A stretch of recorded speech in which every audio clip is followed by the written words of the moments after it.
Bonjour, bienvenue, c'est l'heure de votre rendez-vous culture. On va passer ensemble maintenant un petit moment consacré aux arts, aux spectacles qui font le buzz ici et puis là-bas. Avec au sommaire aujourd'hui un focus sur le concert de Carla Bruni à Tel Aviv. La jolie folk singer s'est arrêtée en Israël avant de partir en Russie. Bousculade, charme, ballade et chamade, nos caméras y étaient. À suivre également la Fondation Cartier, cette institution parisienne consacrée à l'art contemporain fête ses 30 ans. 30 ans d'art, de happening et de performance, nous vous en parlerons. Et puis enfin, anniversaire encore, celui d'un doyen de la presse. Au Liban, le célèbre quotidien L'Orient le Jour fête ses 90 ans. Une institution presque centenaire qui a bravé tous les obstacles et affronte aujourd'hui, comme les autres titres dans le monde, la crise de la presse papier.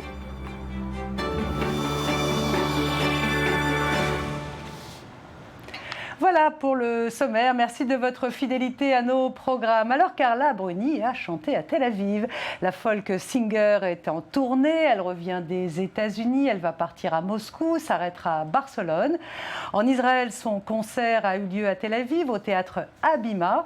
Pour l'occasion, une foule de Français et quelques Israéliens avaient fait le déplacement. Quelques people étaient présents.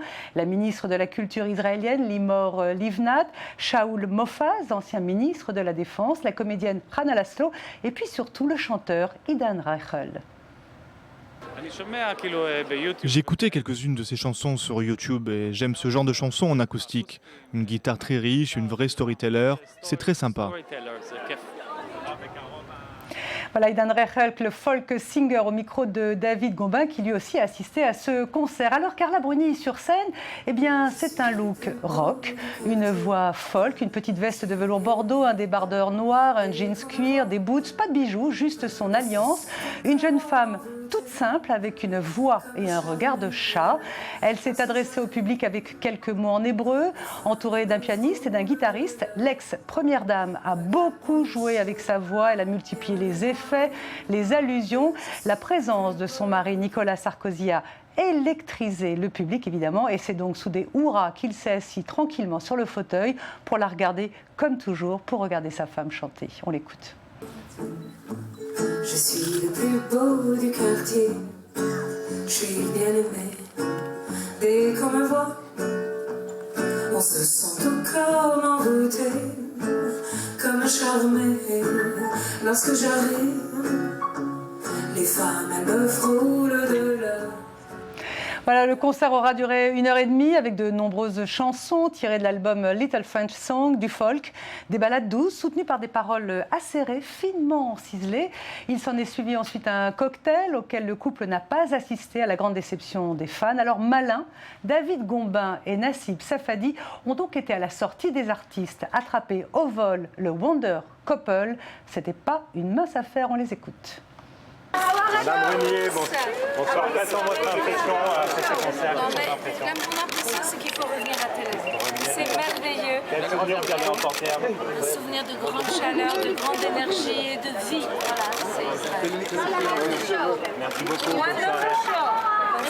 Merci. Voilà, le couple est ensuite parti sous bonne escorte, gyrophare, voiture diplomatique. D'après la rumeur tel-avivienne, Carla, son mari et toute l'équipe auraient été dîner ensuite au restaurant Hassaloun, le restaurant de Eyal Shani. Ils devaient quitter Israël lundi pour Paris. C'était un reportage signé David Gombin avec Nassib Safadi.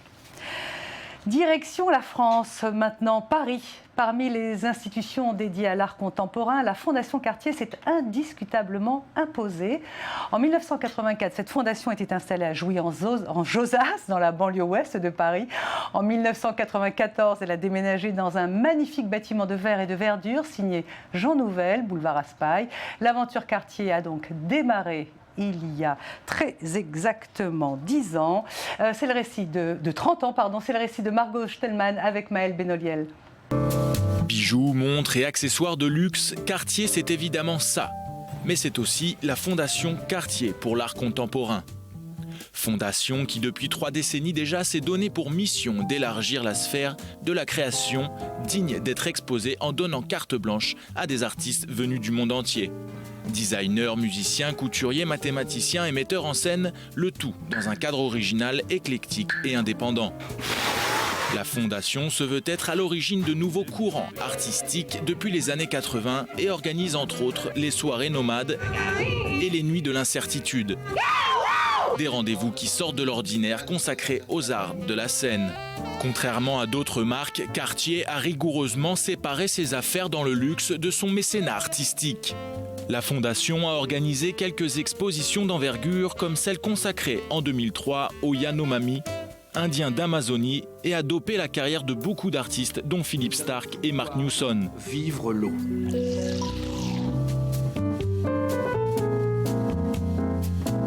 Et tout cela a eu lieu dans ce magnifique bâtiment de verre et d'acier. Alors pour célébrer ce riche parcours de déjà 30 ans, la Fondation vous invite à partir du 10 mai à une exposition intitulée Mémoire vive, accompagnée de concerts et d'événements. Venez voir des œuvres parmi les plus emblématiques de la collection, toutes liées à son histoire et à ses exploits.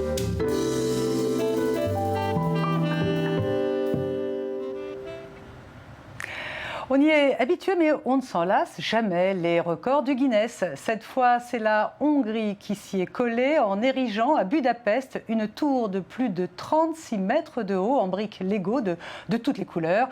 Une tour qui a pris place juste devant la basilique Saint-Étienne de Pest. Ce sont des enfants qui ont participé à l'assemblage. Est-ce que l'Union européenne accepte le travail des mineurs dans ce genre de situation? C'est la question du jour. La municipalité de Budapest espère avec ça attirer les touristes. L'objet, en tout cas, peut ne pas faire des heureux. À suivre le palmarès du Festival de Cannes, ses meilleurs moments, ses déceptions et puis son red carpet. Nous irons ensuite au Liban fêter l'anniversaire du grand quotidien L'Orient le Jour. 90 ans, envers et contre tout. Mais en attendant, voici les highlights et l'agenda des expositions. À New York, le MoMA présente une rétrospective majeure dédiée à l'artiste Lydia Clark, la première en Amérique du Nord. Clark, The Abandonment of Art, 1948-1988, près de 300 œuvres avec des esquisses, des peintures, des sculptures et des œuvres interactives empruntées de collections publiques et privées. L'héritage de Clark au Brésil est important et c'est ce que tente de montrer cette exposition, à voir jusqu'en août. Pour la première fois au Tate Modern de Londres, plus de 120 œuvres de l'artiste Henri Matisse, principalement des collages de ce génie de la couleur. Il s'agit du chapitre final de la carrière d'Henri Matisse qui a achevé de donner sa place au panthéon des artistes du XXe siècle. Une exposition à découvrir jusqu'en septembre. Le musée d'art moderne de Moscou présente New Element, une exposition composée d'une sélection d'œuvres d'art tirées de la collection personnelle d'Oumar Djabrelov. Entrepreneur, politicien, il est également mécène et grand amateur d'art. Ayant débuté sa collection il y a plus de 15 ans, il est guidé par son flair artistique et sa connaissance de l'art. Une sélection d'œuvres à découvrir jusqu'en juin. Nous partons au Liban maintenant. L'un de ses plus célèbres quotidiens vient de fêter ses 90 ans. L'Orient le Jour, le premier quotidien francophone du pays. Il est né de la fusion de deux journaux. Ce presque centenaire s'adresse plutôt aux élites du pays, plutôt aux classes bourgeoises. C'est un pilier témoin de tous les conflits de son pays. Il sort chaque jour envers et contre tout. C'est le récit de David Gombin.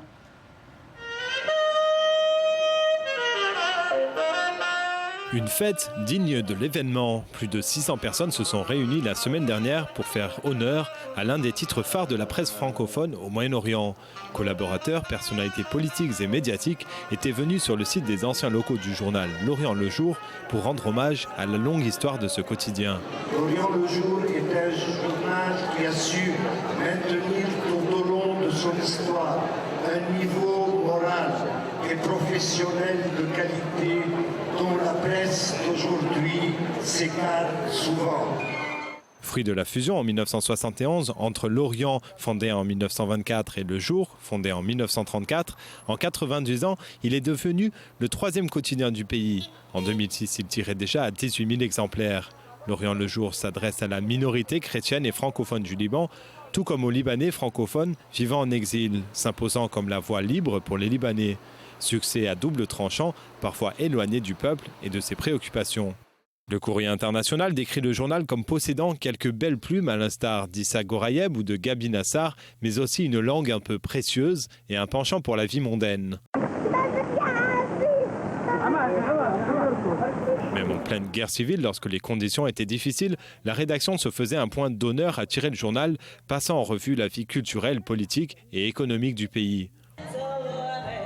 Spectacle musical, animation, lounge et set DJ assurés par des membres du journal. Si cette fête illustre le côté un peu people qui gravite autour de cette parution, elle ne saurait cacher les difficultés que connaît le quotidien. Michel Hédé, le PDG du journal depuis 1990, a d'ailleurs récemment publié une tribune dans les colonnes du quotidien. En rendant hommage au travail de qualité des rédacteurs, il n'élude pas pour autant les difficultés financières du magazine, de plus en plus mises en concurrence par l'émergence des nouveaux médias. Sans les livres et la presse écrite, il ne peut y avoir de culture dans le monde, ne cesse-t-il de marteler. Après avoir traversé et témoigné des pires conflits de l'histoire du Proche-Orient, le mythique journal se prépare à la dernière de ses batailles. Survivre face à l'omniprésence d'Internet. Pas gagné d'avance. Le Festival de Cannes s'est terminé samedi soir, un jour plus tôt, pour cause d'élections européennes. Laetitia Loreni, bonjour. Alors vous avez tout suivi pour nous et vous revenez sur les moments forts de cette sélection cannoise. Oui, les moments forts à commencer par ce tapis rouge qui, comme chaque année, a attiré les plus grandes stars internationales et ça a permis à certaines d'entre elles de s'exprimer sur leurs idées. On a bien évidemment retrouvé la campagne Bring Back Our Girls de Salma Hayek au casting entier des Expendables jusqu'à Julie Gaillet qu'on ne présente plus. Donc le tout Hollywood était présent. Quentin Tarantino a bien évidemment donné sa danse devenue rituelle avec Uma Thurman. On a vu des stars jeunes et jolies. On a vu aussi des stars un peu moins jeunes mais toujours aussi jolies. Sophia Loren qui était présente à l'honneur pour Cannes Classique. Ryan Gosling était lui aussi bien évidemment présent pour présenter son film en tant que réalisateur qui a été d'ailleurs très mal accueilli par la critique. Sharon Stone, la magnifique Rosie Huntington-Whiteley, voilà, c'était une sublime année en termes de tapis rouge à Cannes. Par contre, en termes cinématographiques, ça a été assez plus controversé. Ça a été beaucoup plus controversé, avec des choix parfois assez spéciaux, notamment le choix de la Palme d'Or qui a été attribué à Winter Sleep, qui est un film turc réalisé par Nuri Bilge Ceylan, qui était un habitué du festival et qui a surpris pour certains, qui a été pas du tout une surprise pour d'autres. La présidente du jury avait comme favori depuis le début le plus jeune réalisateur de la sélection, Xavier Dolan, pour Mommy. Mais c'est finalement Nuri Bilge Ceylan qui a remporté pour Winter Sleep. On va regarder tout de suite un extrait, si vous le permettez. Oui. Aslında iyi öğrenim görmüş, dürüst, adil bir insansın. Ancak yeri geldiğinde bu erdemlerinle insanı boğan, küçük düşüren, aşağılayan bir hava taşıyorsun. Bütün mesele ne senin biliyor musun? Sen acı çekmemek için kendini kandırmayı tercih ediyorsun.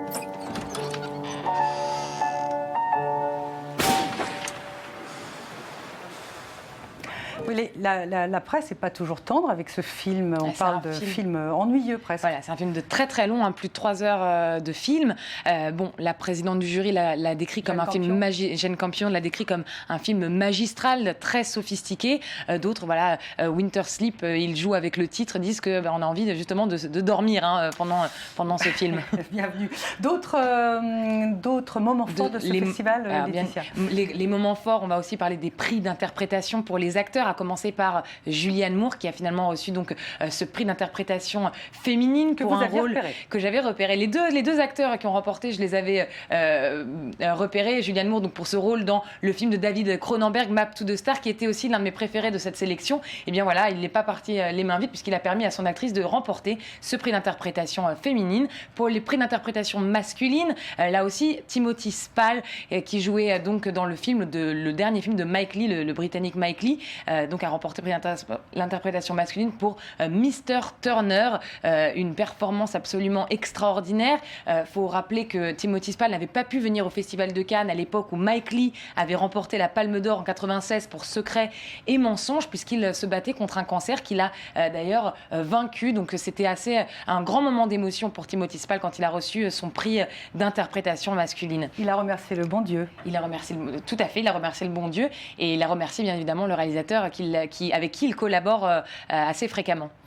Et les Français, alors Les Français repartent. Alors, Michel Hazanavicius était présent, Olivier Assayas était aussi présent dans la sélection officielle. Ils sont repartis bredouille. Par contre, les Français ont quand même remporté un prix pour la quinzaine des réalisateurs. C'est les Français qui étaient à l'honneur.